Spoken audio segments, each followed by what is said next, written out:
Dia tak boleh duduk di rumah. Nabi tunjuk tak suka dekat dia. Nabi arah sahabat-sahabat semua supaya tidak suka kepada dia. Dia tak boleh duduk di rumah. Dia pergi cari Nabi. Bila dia sampai depan Nabi, dia tengok muka Nabi. Nabi pelari muka. Nabi tak mau tengok dia. Ini cerita adalah hadis sahih riwayat Imam Muslim. Dia sampai depan Nabi. Dia tengok Nabi. Nabi beralih muka tengok ke lain. Nabi tak mau tengok dia.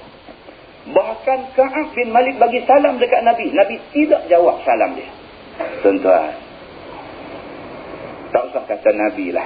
Kita duduk dalam kampung ni, kita jumpa Tok Imam, kita bagi salam. Tok Imam tak jawab salam kita. Tuan-tuan rasa macam mana? Sakit demam, lorat esok ni, mati, kenduri kenara, kita nak pergi minta tolong dia. Kita nak pergi menghadap dia. Tiba-tiba kita jumpa dia, dia beralih muka pergi ke lain. Tak mau tengok kita. Tuan-tuan rasa macam mana? Ka'ab bin Malik bukan Tok Imam masjid kampung dia. Nabi yang menjadi ikutan semua orang yang hidup pada zaman dia. Nabi tidak mau tengok muka dia. Nabi alih muka ke lain. Nabi tidak mau jawab salam dia. Cukup 40 hari. Nabi tidak bercakap dengan dia. Sahabat-sahabat Nabi tidak bercakap dengan dia. Cukup 40 hari. Nabi panggil bini dia. Nabi pesan pula dekat isteri Ka'ab bin Malik ini. Jangan kamu dekati suami kamu. Oh, karut lagi. 40 hari cukup-cukup, Nabi panggil isteri dia. Kamu jangan dekati suami kamu. Setelah 50 hari. Selepas 40 hari itu, tambah lagi 10 hari.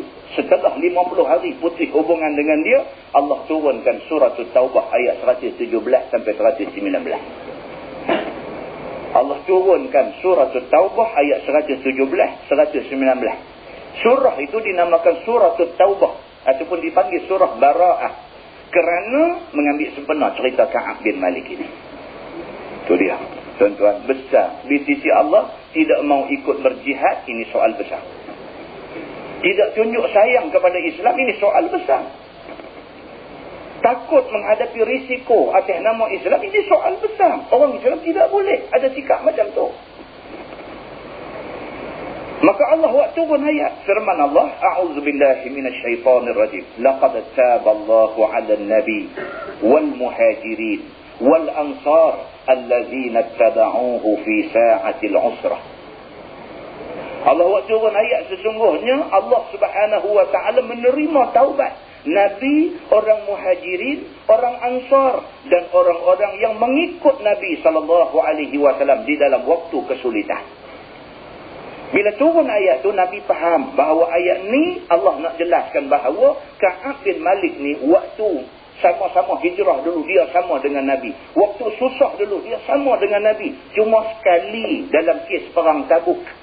Bukan saja ta'afi, kerana kecuaian dia tak ikut serta sama dengan Nabi. Laqad taballah, Allah sudah terima taubat dia.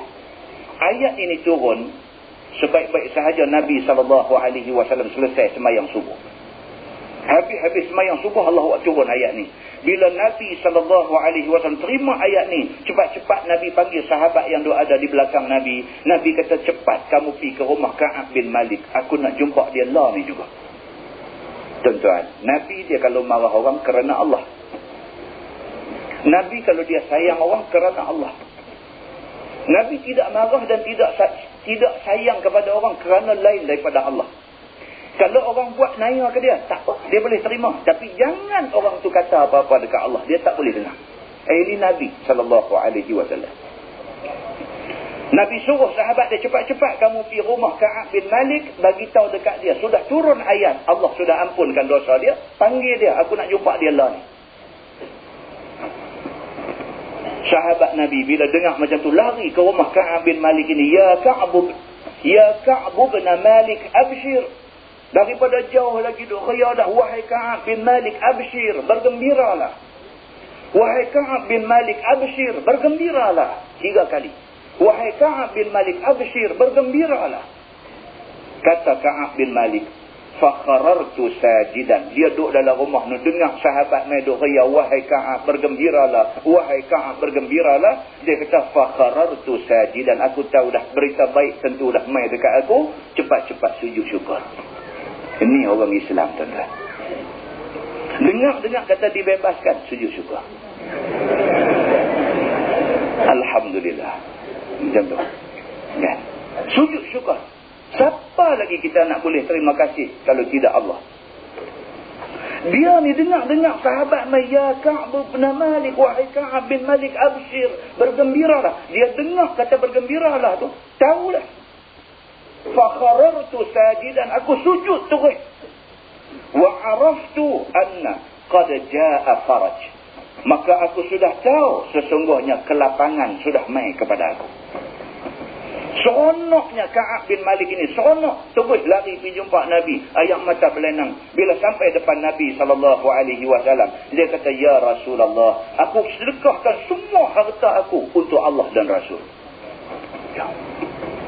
Wahai Rasulullah, aku sedekahkan semua harta yang ada dekat aku ni, aku sedekahkan untuk Allah dan Rasul.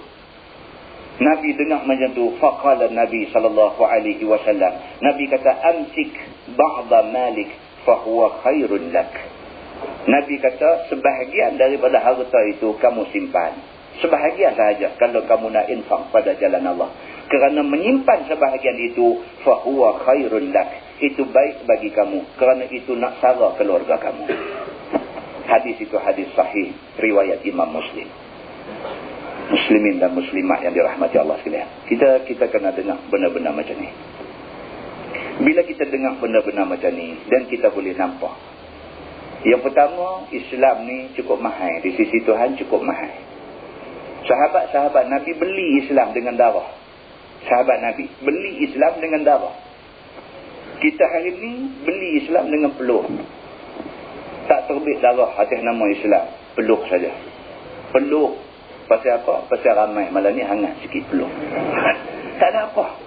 Nak banding kita dengan para sahabat Nabi bukan bandingan dia. Tapi buatlah yang terdaya untuk Islam. Kerana yang kita buat ikhlas kerana Allah Subhanahu Wa Taala, ada ganjaran disediakan di sisi Allah Subhanahu Wa Taala untuk kita semua. Mudah-mudahan mukadimah itu memberi manfaat kepada kita semua, insya-Allah. Kita menggunakan Bahrul Mazi jilid 13. Bahrul Mazi jilid 13. Muka surat 215. Muka surat 215. Kita masuk tajuk baru, dia kata bab ma jaa fi husnil khuluq. Itu bab yang datang pada menyatakan hadis yang membicarakan elok perangai. Tengok satu tajuk malam ni, betapa Islam menekankan tentang akhlak mulia. Islam mau orang Islam ni akhlak mulia. Walau dalam apa keadaan sekalipun, akhlak mesti dijaga. Akhlak mesti dipelihara. Akhlak, Nabi SAW kata, innama bu'ithu liutammima makarimal akhlak. Sesungguhnya aku dibangkitkan oleh Allah Subhanahu Wa Taala, di antara urusan penting yang aku bawa ialah menyempurnakan akhlak yang terpuji. Agenda utama Nabi ialah mengajak orang Islam supaya orang Islam ini ada akhlak yang terpuji. Ketahuilah saudaraku, elok perangai itu satu sifat yang dipuji pada syarak. Perangai kalau baik, kalau elok, Allah cukup suka. Maka yang dikatakan elok perangai itu ialah seperti ada bersifat beradab sopan dan santun, tiada membesarkan diri dan tidak riak dan tidak lekeh marah. Di antara yang dikatakan adab yang baik, akhlak yang baik itu ialah kita ni hendaklah jadikan diri kita orang yang ada adab. Maknanya orang yang ada adab itu ialah orang yang tidak besar diri, tak berasa kita besar. Orang yang beradab itu ialah orang yang tidak riak, tidak menunjuk-nunjuk. Orang yang ada adab itu ialah orang yang tidak lekas marah. Kalau dia nak marah, kerana Allah. Kalau kerana orang buat nanya dia dan sebagainya, pergi marah tak tentu punca, ini tidak ada akhlak. Itu maksudnya. Tidak perampus. Perampus ni perongai lah. Tak perongai. Orang yang akhlak baik ialah orang yang tidak perongai. Tidak congkak. Congkak maksudnya tidak sombong. Tidak dengki dan tidak hasad. Tak ada nak dengki, nak hasad, nak iri hati, nak apa dekat orang, tak ada. Hati bersih. Dengan orang hati bersih. Tak ada ingat dia ni aku sakit hati tunggu kat dia. Kita buat apa-apa, dipegang nak buat naya kat orang. Tak ada. Sifat macam tu tak ada.